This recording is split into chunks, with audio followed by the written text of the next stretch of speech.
Ребята, всем привет! Вы на канале Dasha Models, и сегодняшняя серия будет посвящена сборке окраски новой модели от звезды. Это танк Т-62 в 35-м масштабе. А если вы также захотите собрать эту модель, то переходите по ссылкам в описании в магазин «Модельная лавка». Там по промокоду, который вы видите на экране, вы получите скидку в 200 рублей, если делаете заказ впервые. А также по промокоду Dasha вы можете получить скидку в 10%, если вы бывалый пользователь сайта.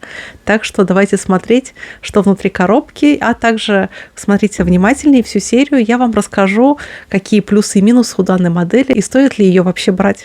Итак, поехали.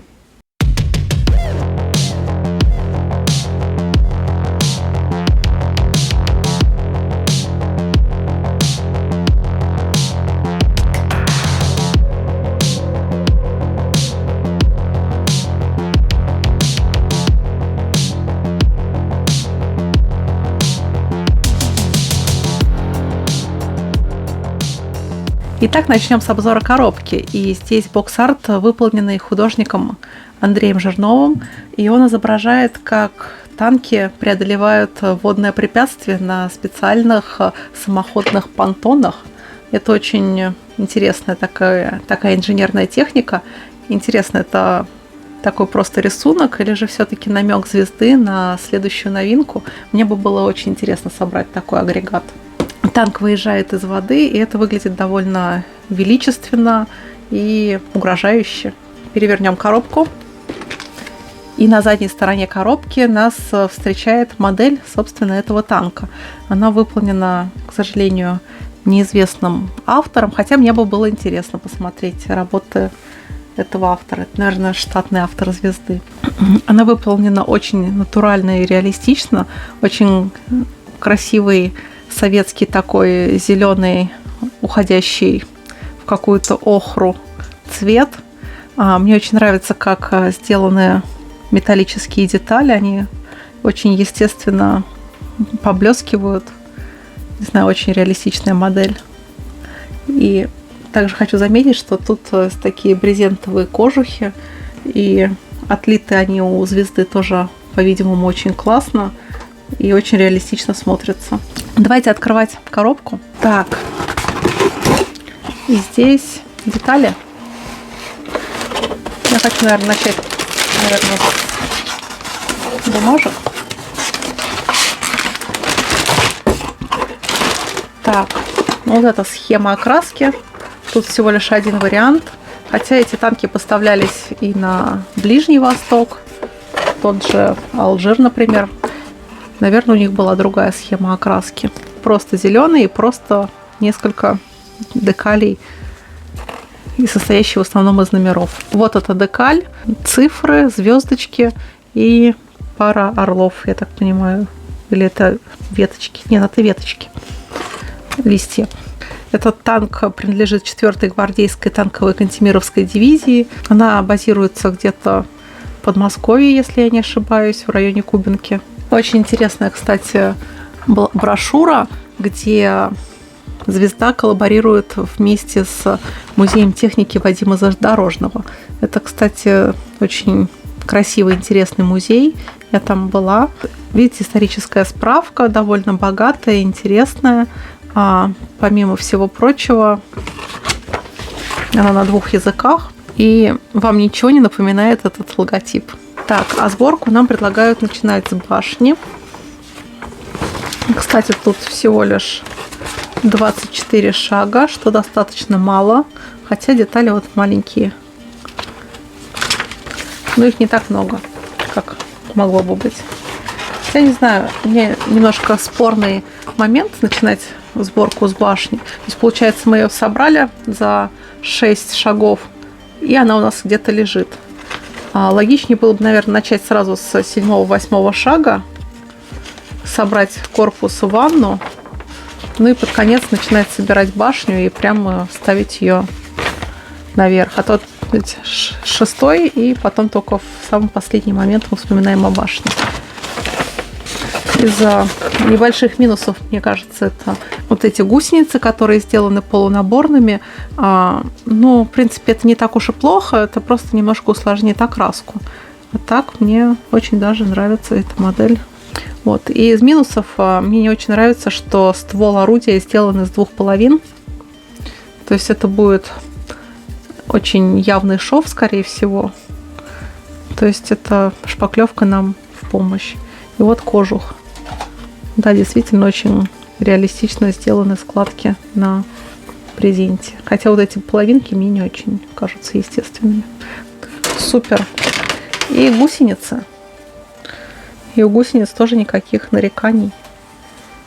Не знаю, мне кажется, очень даже шикарный набор. Так, приступаем к сборке. Начала я сборку модели танка Т-62 вопреки инструкции с корпуса. Вначале я соединила детали ванны, и очень удивительно, как тут продуманы места крепления таких сложных по геометрии деталей. И за это звезде большой лайк. Потом я собрала подвеску танка, она не рабочая и собирается довольно легко. Сборка однотипных деталей может оказаться немножко муторной, но это медитативный процесс.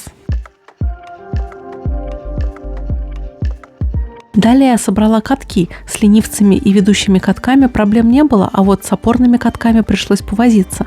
Ровно посередине резинового бандажа есть литьевой шов, и его надо обязательно зачистить. Но в процессе зачистки я повредила рельеф самого катка, так что любителям супердетализации я советую заменить опорные катки на смоляные.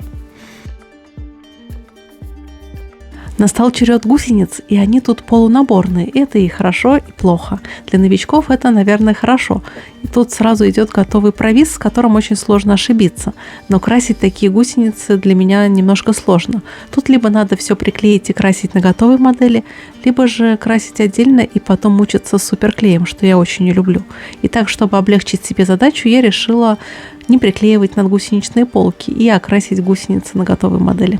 Вот я и собрала свою модель танка Т-62, и сборка оказалась очень приятной, и на сборку у меня ушло всего 3 вечера.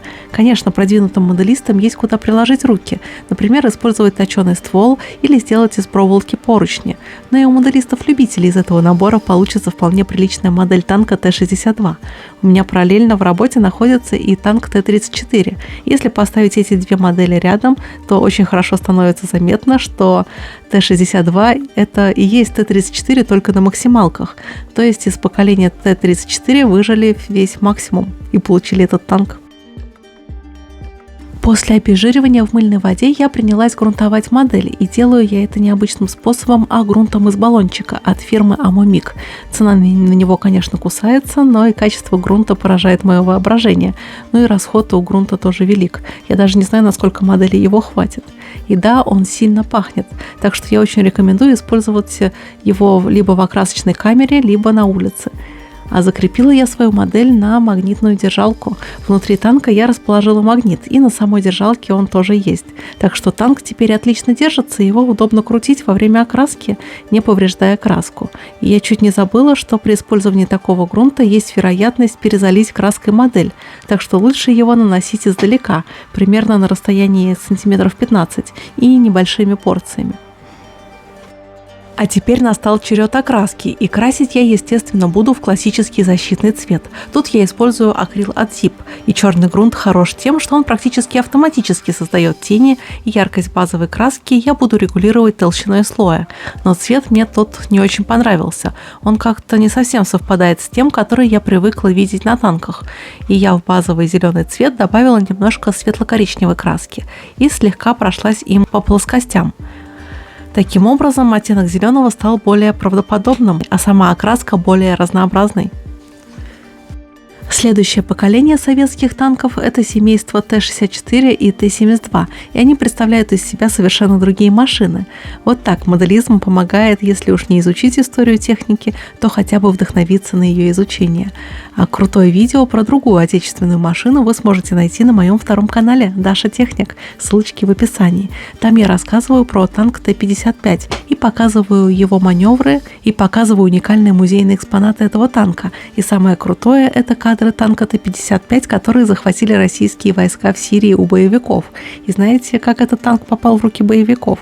Так вот, если нет, то я об этом рассказываю в том видео.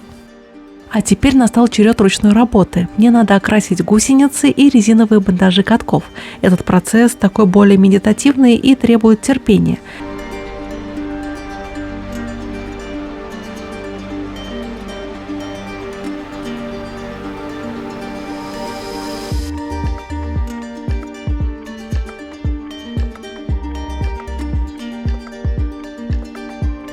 теперь я окрашу брезентовые детали, кожух основного орудия и также защитный кожух пулемета и, конечно же, брезентовую скатку на корме башни. И тут идет акрил от красок ICM.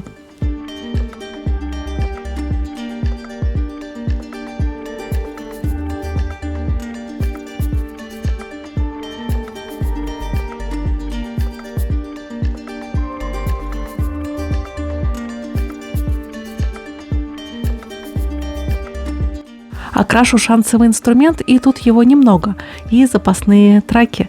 И обратите внимание, что после окраски гусениц я поставила надгусеничные полки на место, правда, за кадром.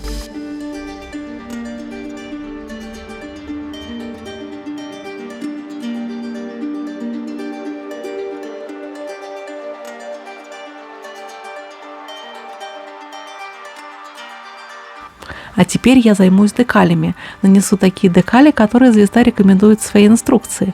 Напоминаю, что, судя по обозначениям, машина принадлежит 4-й гвардейской танковой дивизии. Интересно, есть ли среди моих зрителей люди, которые служили в этой легендарной части?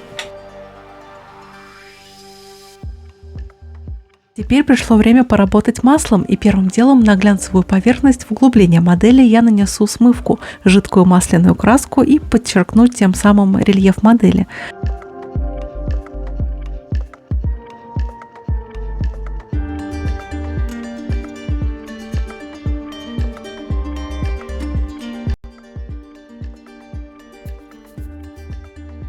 Ну и также сухой кистью, но уже стальным акрилом от ZIP я пожелезню траки машины.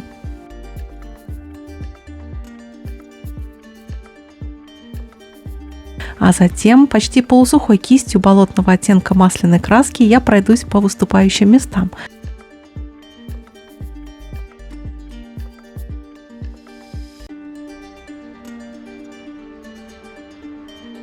И вот такая сборка у меня получилась. Я надеюсь, что вам очень понравилось.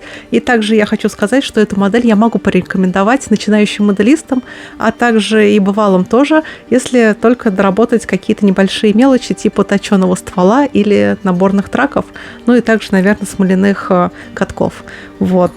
Эта модель, в принципе, очень точная и очень красивая. А теперь не выключайте это видео и посмотрите на результат готовой работы.